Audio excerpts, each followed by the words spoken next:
Okey, so kita akan teruskan dengan pernyataan majmuk.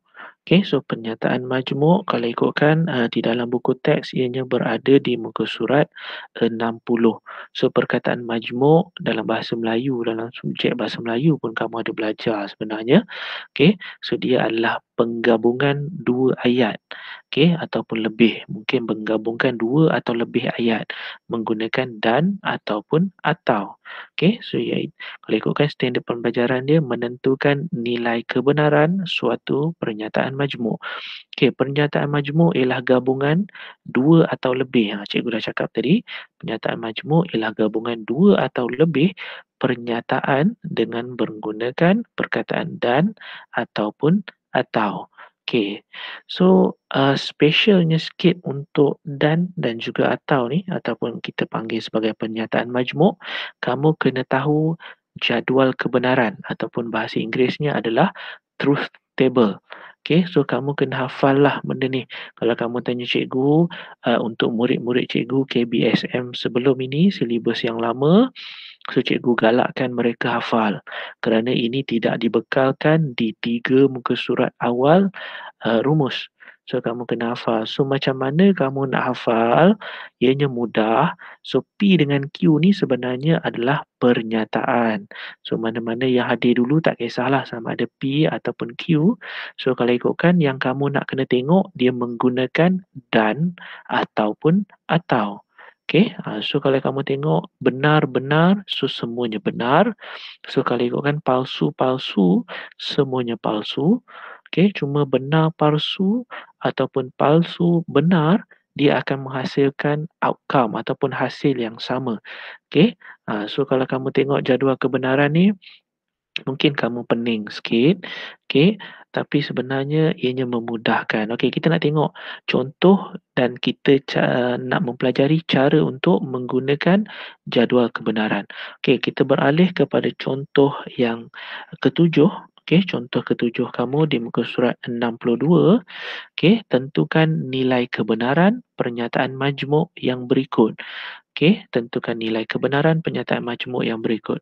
Okey, soalan kamu yang pertama ataupun contoh kamu yang pertama, 2 dan negatif 5 lebih besar daripada 4.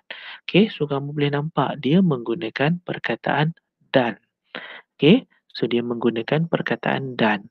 So sebenarnya ini adalah ayat majmuk ataupun pernyataan majmuk. So kamu seharusnya terbitkan dua pernyataan yang asal lah. Sebab dan, so kamu boleh tengok dia adalah hasil daripada dua pernyataan. Okey, kita keluarkan pernyataan yang pertama, seharusnya 2 lebih besar daripada 4, satu pernyataan. Okey, yang kedua, so cikgu dah bagi jawapan palsu, tak apa. So yang kedua seharusnya negatif 5 lebih besar daripada 4. So ada dua pernyataan dekat sini. Dia gabungkan pernyataan ini dengan menggunakan perkataan dan. So membentuk satu pernyataan majmuk. Okay, so yang pertama kita dah kenal pasti dua pernyataan yang ada, okey, dan seterusnya ataupun peringkat yang kedua, kita nak tengok setiap pernyataan yang ada itu adakah dia benar ataupun palsu. So kalau kamu tengok 2 lebih besar daripada 4. So kalau ikutkan palsulah. Okey, seharusnya 2 adalah lebih kecil daripada 4. Okey, so pernyataan kamu yang pertama ialah palsu. So negatif 5 lebih besar daripada 4. Okey, so seharusnya negatif 5 adalah lebih kecil daripada 4. So bermaksud pernyataan kamu yang pertama ialah palsu. So pernyataan kamu yang kedua juga palsu. Okey, so kita nak guna ataupun kita nak guna jadual kebenaran ni. Cikgu dah nak tersasul menyebut kotak kebenaran sebab sebelum ini cikgu panggil dia sebagai kotak kebenaran. So kali ni dalam kamu punya ni silibus dia panggil sebagai jadual kebenaran. Benda yang sama sebenarnya. Okey. So kamu ada yang pertama ialah palsu. So kamu ada yang kedua ialah palsu. So P kamu yang atas ni lah palsu. So Q kamu yang kedua, pernyataan yang kedua ialah palsu. So palsu, palsu dia menggunakan dan. Okey, dia menggunakan dan dekat sini. So pastinya kamu punya hasil jawapan ataupun nilai kebenaran pernyataan majmuk ini adalah palsu. Okey, so itu cara kamu nak guna. So palsu menggunakan dan, seharusnya jawapan akhir dia adalah palsu. So itu je cara nak guna. So kena tengok baik-baik kata kunci, dan ataupun atau, dan kita kena tentukanlah daripada pernyataan yang diberi itu, pernyataan setiap satunya, benar ataupun palsu. So kita nak tengok contoh yang kedua. Cikgu ambil contoh F. So kalau ikutkan dekat sini dia menggunakan atau, 5 darab 5 darab 5 sama dengan 5 kuasa 3 atau punca kuasa 2 125 sama dengan 5. Kita nak keluarkan pernyataan yang pertama. So 5 darab 5 darab 5 sama dengan 5 kuasa 3. So adakah pernyataan ini benar ataupun palsu? Ya, pernyataan ini adalah benar. So pernyataan ini adalah benar. So untuk yang kedua, punca kuasa 2 125 ialah 5. So kalau kamu tekan kalkulator, seharusnya nilai dia adalah palsu. So kalau ikutkan kamu dah ada benar, kamu dah ada palsu. So kita akan guna jadual kebenaran. So benar yang pertama. Yang kedua kamu adalah palsu.